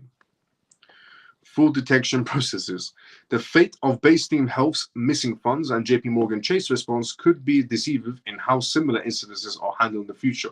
Now, this is just one instance that just came up and they're being sued right now. JP Morgan Chase is being sued right now for making a payment happen while knowing it was a fraudulent payment before the payment even happened. And they were warned not just by the client, but also warned by Bank of America not to do it. And they still went through with the payments. Not good for JP Morgan Chase. And this is just one case that just came out. Most likely, because of this case, more cases will come out. It's highly unlikely that this is the first time JP Morgan has messed up on such an incident. Very unlikely. Mainly because JP Morgan has been fined quite a lot for fraudulent behavior, where JP Morgan was pushing essentially assets where they're not supposed to be pushing onto their clients by forcefully pushing ridiculous assets on their clients, which they were fined for. Other fraudulent behavior JP Morgan was also fined for.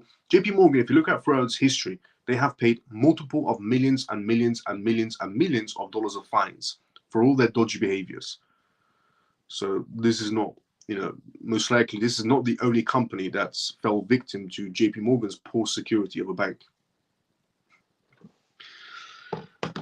But the last part is what's the best part is this case could be what essentially pushes to transparency from the banking system, which is blockchain. Now you might think, how can one case change the course of regulations? Well, one case in Dubai changed the course of regulations, where an employee in Dubai was supposed to get paid cryptocurrencies as wages, and the company decided not to pay the employee last minute because there were no regulations to pay somebody in cryptocurrencies in Dubai.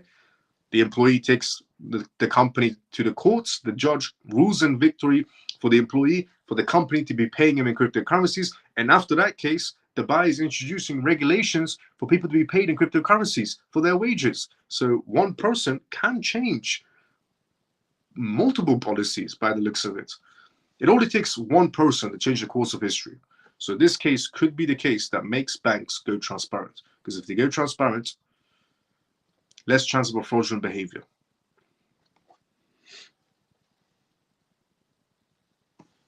Now, Justin Sun is what we'll talk about next, where he's announcing a major update for Tron. But also there's a Van Eyck report on Justin Sun. Justin Sun is a very, very dodgy character. Easiest way to put it. Extremely dodgy character, to be fairly honest. What up, Miles? Ray, good to see you. So how you doing? Glenda, good to see you. So how you doing? Jamtown, hey, how you doing? What do you think about Velo on XLM? Good. Inside the job at JP Morgan. Inside the job at JP Morgan. And Jasmine price prediction. Price prediction for Jasmine, I would say consider variable change. For Jasmine itself, good project in the Japanese system. I mean, I've always said if Jasmine is going to do anything, it's going to be in the Japanese market space. Utilizing the Asian market space is what I would say. And will it get utilized? There's a quite of a high chance-ish. Now, but good to see ISO Jackpack. How you doing? Justin Sun announces major update for Tron. Tron, TRX founder and one of the leading names in the cryptocurrency market space, Justin Sun. He is quite a big name inside the crypto space, mainly because of his dodgy behavior, where he empties collateral from particular crypto projects.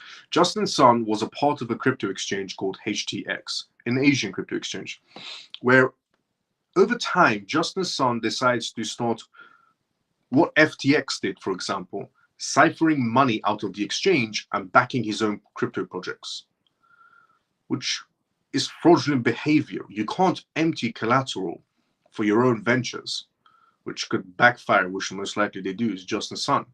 But he's bringing out new upgrades on Tron. So he announced that significant changes will be made to Tron network, aimed at reducing fees and increasing transaction capacity. Discussions and plans to reduce overall network fees are expected to begin as early as next week, Justin Sun said in a recent statement. The proposed changes include a 25% increase on network's energy cap from the current 120 billion to 150 billion per day. This increase is designed to increase the network's capacity, allowing for more transactions per day. In addition, the price per unit of energy will be halved from 420 Sun to 210 Sun. According to Justin Sun, these adjustments mean that TRX staking will become more efficient as users will generate more energy while paying less for it. This is expected to have significantly reduced the cost of operating on the Tron network. Justin Sun also highlighted the overall impact of these changes on the Tron ecosystem, estimating that a total number of daily transactions could increase by 200% on Tron's network. This network, which currently processes around 7 million essentially transactions per day, is projected to process 20 million transactions per day, bringing the transaction volume seen on the Solana network to the same level. The next news we're going to go through is regarding BRICS, but just going back regarding what Justin Sun said. Okay, a few things. Vanek also released a study report. Vanek released a study report today talking about Justin Sun's movements and his dodgy behaviors. Talking about the stablecoin USDD, which pretty much went south, where Justin Sun started ciphering collateral out of it. They also talked about how USDT is doing some dodgy behaviors as well, and how Justin Sun and essentially Tether are going hand in hand together, and they're scooping up again some dodgy behavior. This is a report coming from Vanek. Not good for Tether's future. Justin Sun's future was never too bright, to be fairly honest. If Justin Sun ever comes across the pond inside the United States, they're probably going to arrest him. The same thing that happened to the Telegram founder, essentially going to France and getting arrested, what's most likely going to happen to Justin Sun when he ever leaves China, most likely. Because they've been after Justin Sun for quite a while. There's a lot of reports on Justin Sun, you could say. And also, there's quite a lot of reports on Tether as founder as well, to be fairly honest. Because the thing is, the US assumes that a lot of money, dirty money, is being transferred through USDT, but mostly on the Tron networks, which ironically, Tron is also going to be stopping USDT transactions on the Tron network. And the offer and on-ramp situation is going to be a bit difficult as well. But putting all that to one side, Vanek making a report about Tron, making a report by Tether as well, not good. They did not paint a good picture for either one of them. Tether has transparency issues, and Justin Sun is just dodgy head to toe. But then, Justin Sun making an announcement, ignoring the noise, essentially, Justin Sun ignoring the noise that's just been raised from Vanex's reports and announcing that it's going to be introducing mega updates on Tron Network and how everybody should move away from Solana to Tron Network and it's the best place to be. And he's trying to silence Vanex's reports of the things Vanex said about him and Tether, which they weren't very good words. Now, BRICS is what we're going to talk about first. BRICS, 3 major announcements to expect in the 2024 summit. So we do have a BRICS summit coming up where all the BRICS nations are going to be attending and new BRICS, essentially, countries are going to be attending as well, where they're going to be discussing matters of DeFi, for example. Also, the US House Committee is going to be discussing matters of DeFi this month, but we'll talk about BRICS now.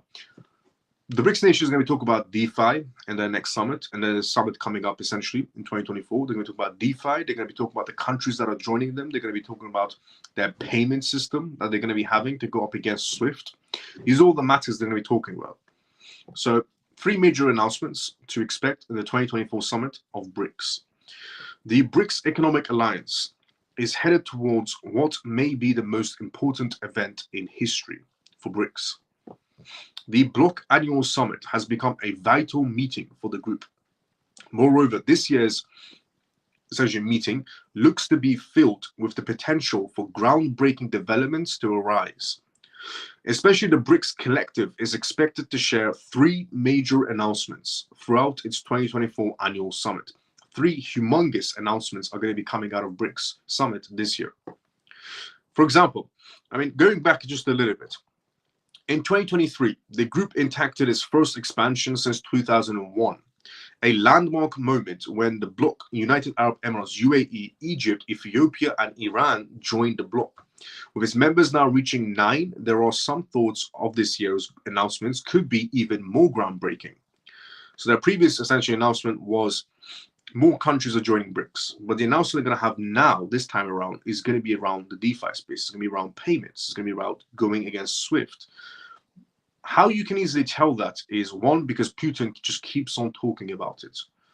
And also China keeps on talking about it as well in terms of payments. And Russia has already passed cross-border payments regulations to get around sanctions. And China's about to be passing also regulations of cross-border payments as well. Dubai has already passed regulations of cross-border payments. And a few other countries are doing the same thing.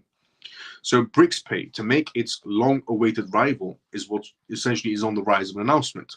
Perhaps the most important focus for the alliance is that essentially, as it approaches its 2024 summit, is the arrival of BRICS Pay.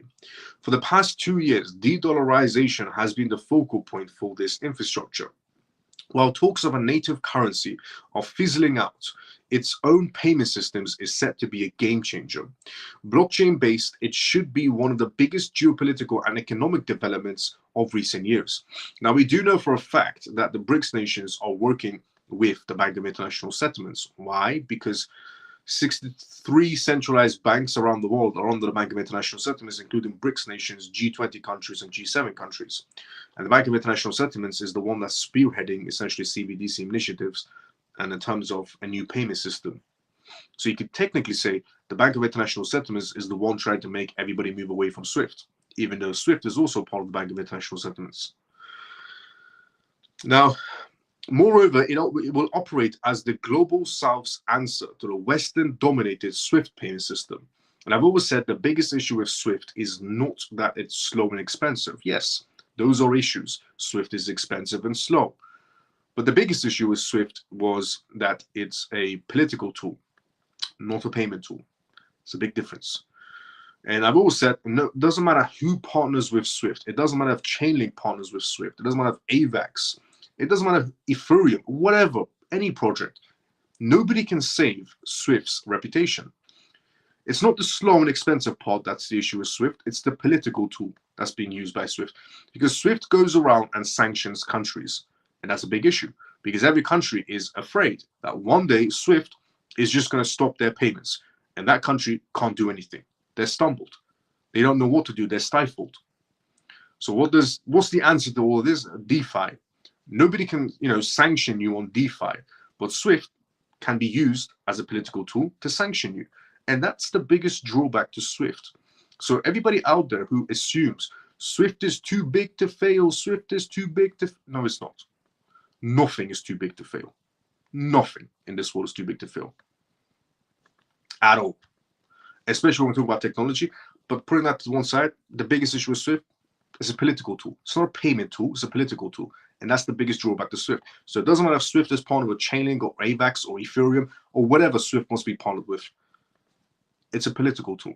And that's his biggest drawback. His reputation is down the toilet. That's why countries are deciding to move away from SWIFT, because they're also afraid that one day their payments will stop and SWIFT will sanction them with the authority of the United States. So that's the biggest drawback to SWIFT. And that's why SWIFT will fail 1,000,000%. Now, especially if the allowance of nations to conduct increased bilateral trades and local currencies. Since 2022, the weaponization of the US dollar, BRICS has fast-tracked these efforts. Earlier this year, Russia essentially loosened its legal restrictions on cryptocurrencies, therefore leading many to believe that this new payment system is critical to its ongoing trade dealings. It could have come at a better time either as well. In the last 6 months, Russia trade with the bloc has increased 14.7%. That figure is present even with China reportedly returning 18% of all transactions in the ruble. The BRICS Pay project is set to be the cornerstone of the event. Its presence could serve as a key turning point for economic grouping for the years to come. Not only is it the natural next step in lessening the resilience on greenback, but it opens a world of possibilities for trade dealings within the bloc. Earlier this year, Russian President Vladimir Putin traveled to North Korea, Iran, and India to facilitate new trade dealings. These agreements should factor in heavily, especially that the non-BRICS members should be able to appeal to increase trade with the group, thus contributing to its local currency goals. Another expansion to grow the bloc beyond 10 members. Following last year, the BRICS 2024 summit will see the world anticipate an announcement regarding continued expansion. In 2023, it issued more than 6 invitations to join the alliance. There has been undoubtedly been an increase in interest in nations seeking to follow the 4 countries that accepted. Earlier this year, more than 30 nations confirmed interest in joining BRICS. Believe it or not, France. Not even joking with this one, but it's something you would expect. And why you would expect this from France is because Macron, essentially the Prime Minister of France, Macron, he's the biggest weasel you can get is Macron. Inside of politics, believe me, the biggest weasel you can get inside of politics is Macron. Even France decided to join BRICS at one point. They decided to, enter BRICS as an invitation to go and see what's happening there and so on, even join it. And France was rejected. Macron was rejected because even they know that Macron is it's an absolute weasel. In 2023, it issued more than 6 invitations, joined the alliance for other countries, and early this year, more than 30 countries, 30 nations confirmed interest in joining BRICS. Interestingly, that figure may have only gotten bigger as the year has gone on. In a surprising development, NATO members Turkey announced its interest in becoming a member as well, which is a big mistake for Turkey to be a part of NATO and to be a part of BRICS. They joined countries like Venezuela, Nigeria, Malaysia, and Thailand, all seeking entry. Every nation listed has a reason to want to become a member. Moreover, they are all bringing some sort of a value to what collective is building. However, the question of expansion is only the current members can answer. The year has full of uncertainties regarding continued expansion. It is easy to forget that 4 nations included in 2023 were the first ones to join South Africa more than 2 decades prior. There is more value in continued growth, but discussion is essentially towards the merit of the value. Currently, the bloc appears split on whether or not the 2024 summit expansion announcement would be beneficial to the overall goals of the bloc. The Saudi Arabia issue still looms at large as well. Although they accepted the invitation, the nation has yet to join the BRICS. That created concerns regarding continued invitations. Earlier this year, the idea of BRICS nations as opposed to full members was discussed. That is likely to be an announcement, with several of the prospect countries included. New development banks, gets highlighted as the 10-year anniversary approaches. Finally, the BRICS 2024 summit should place a focus on its new development bank, because BRICS has a bank. They have a development bank going on where this bank is going to be used to give money to countries that want to rebuild their country, but there's a catch.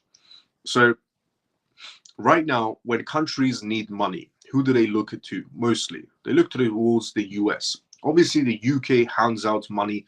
The EU hands out money as well. A lot of countries help other countries, but it's not out of the kindness of their heart, because they know for a fact that country is not going to be able to pay the money back. And then they end up doing some sort of a trade, or that country owns them for the rest of their life. So right now, every country that needs help would most likely go to the US, which they have been doing for decades upon decades. They go to the US and ask for a handout. And when they can't pay it back, the US takes what's theirs, which makes sense if you think about it up to a certain extent. The abuse makes zero sense. But you giving money to a country to fix their economy, it's that country's job to use that money to fix their economy. But what tends to happen is you would give money to that country, and politicians from that country will eat that money within 24 hours, which means that country can no longer pay that money back, because they were supposed to use that money to rebuild roads and rebuild economies and so on. Instead, the politicians decide to waste that money and not give it to the people of their own country. So it ends up where they can't pay back the US, and the US has to take what's theirs. What's going on with the BRICS nations is the exact same thing. China is going to be the one that lends out money to these BRICS nations. So if Venezuela needs money, China is going to say, sure, why not? Here's some money. If some African nations want money, China is going to say, sure, why not? Here's some money. But they're not doing it out of the goodness of their heart. It's the same scenario. It's just, instead of the US being the one that takes something from that country when they can't pay it back, because they know for a fact they can't pay it back, China is going to now be the one that takes something from that country that they borrow money to. It's just you're going away from one leader to another. Basically what's happening. There's no difference whatsoever in this scenario. It's just one leader to another. So, in August, BRICS essentially bank president Denin noted that the local currency promotion remains a main focus. Moreover, the Development Bank welcomed its first additional member country since 2021. Indeed, Algeria joined the bank in a notable addition.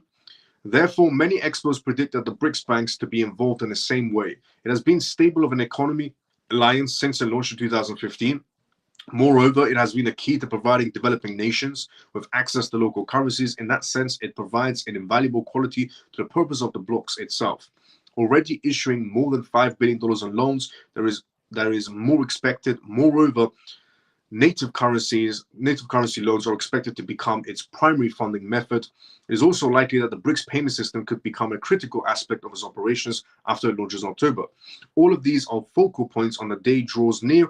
Overall, it should be one of the most important geopolitical developments of 2024. Additionally, it could rival the landmarks announcements that took place in the year prior. Now, regarding the bank situation and block situation, one accurate example I can give you is, so my own country where I was originally born in, which is Iran, so I'm Persian. The Iranian government borrowed money from China. The Chinese government obviously knew that Iran can't pay that money back and that the Iranian government are useless. I've never been a fan of the Iranian government in whatsoever way. They essentially terrorize their own people. The Iranian government is the worst government on this planet, is the Iranian government. But putting that to one side, Iran borrowed money from China. China fully knowing Iran can't pay that money back because the Iranian government will just use that money for themselves and not fix the economy, because they never fix the economy.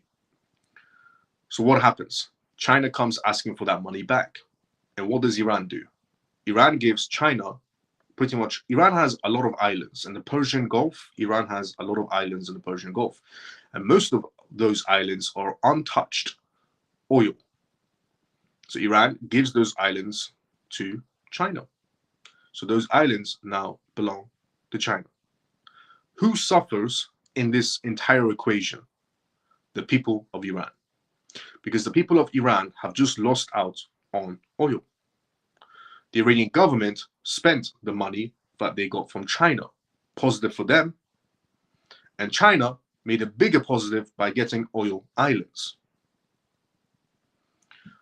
So with this borrowing scenario, the only people that are affected is retail section, as always.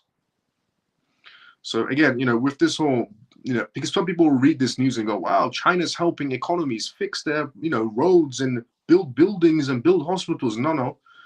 China's giving that money to those governments, fully knowing that those governments won't use that money to build their roads and build hospitals and schools, and fully knowing that when it comes to knocking on their door to ask for their money back, that government is not going to be able to pay it back. So China takes a part of their land. China takes a part of their companies or whatever. Who suffers? The people of that country. Who benefits? Chinese government. The same thing is going on right now with the US being a lead as well. So we're just going away from one leader to another. It's no difference. So for anybody out there that's praising this whole BRICS nation things and, praising what they're doing and what China's doing, Russia's doing is amazing. Yes, I understand they're trying to get away from one leader, but who do you think is going to be the next leader? So you got to understand how the game works. You got to understand how politics works. You got to understand how manipulation works. You've got to understand how greed works. You've got to understand how countries do dealings.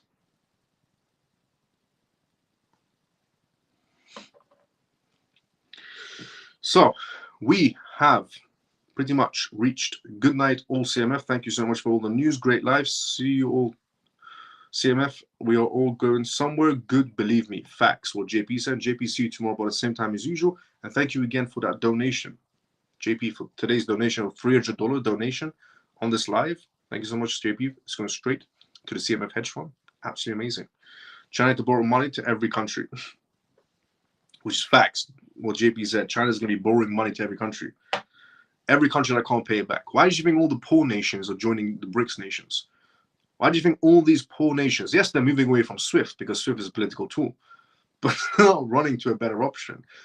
Well, in that sense, yes, because BRICS can sanction them, which makes it worse for them. But all these poor nations running towards BRICS, they're all running for a handout. All these governments, they're all running towards China going, please, sir, can I have some more?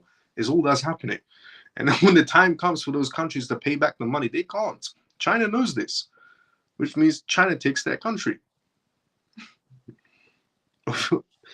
But I mean, I've seen it in real time. As I said, I'm Persian, I'm Iranian. I've seen it in real time where China borrowed money to Iran. The Iranian government can't pay it back because obviously the Iranian government is useless. Now, see you tomorrow, brother. Camel, see you tomorrow sometime as usual. We've also reached the endings of tonight's live show as well. We went through BRICS news. If you tune in tonight's live show, we went through BRICS news. We went through Justin Sun news regarding Van Eyck and Justin Sun as well. We talked about JP Morgan's fraudulent behavior on tonight's live show. We talked about Ripple's, essentially Brad giving in his own perspective again that XRP is going to be used for global payments and RLUSD is for daily payments, which is massive. We also talked about Elon Musk, Dodge, and Trump. We also talked about essentially El Salvador celebrating their Bitcoin anniversary, 3-year Bitcoin anniversary. We talked about the US corporations that are going to be investing roughly about $10.3 billion in Bitcoin following MicroStrategy's success. We also talked about on tonight's live show regarding smart investors are targeting XRP and Solana for gains. We also talked about US prediction market space winning against the CFTC as a major victory. We talked about essentially Ethereum being dropped by few institutions, roughly about $123 million in the Asian markets. We also talked about tonight's live show regarding Bitcoin and the US presidential elections and the timelines coming up. If you enjoyed this live show, drop a follow, drop a like, and tune into it every single night. This is the CMF live show. Every single night you can tune this live show around 11:25 p.m., 11:30 p.m. UK time. You can tune in every single night. I talk about the most recent things that's happening around the world in terms of cryptocurrencies, CBDCs, AI, politics, regulations. And the disclaimer of this live show, as always, is not financial advice, not political advice, and whatever I say is only for entertainment purposes. So if you enjoyed this live show, you're watching it for the first time ever, if you're watching this on X, follow and tune into it every single night. If you're watching this on YouTube right now, subscribe and tune into it every single night. And we also have our own Telegram group as well, which is completely free. It's going to stay free forever. And everybody's very respectful inside of it.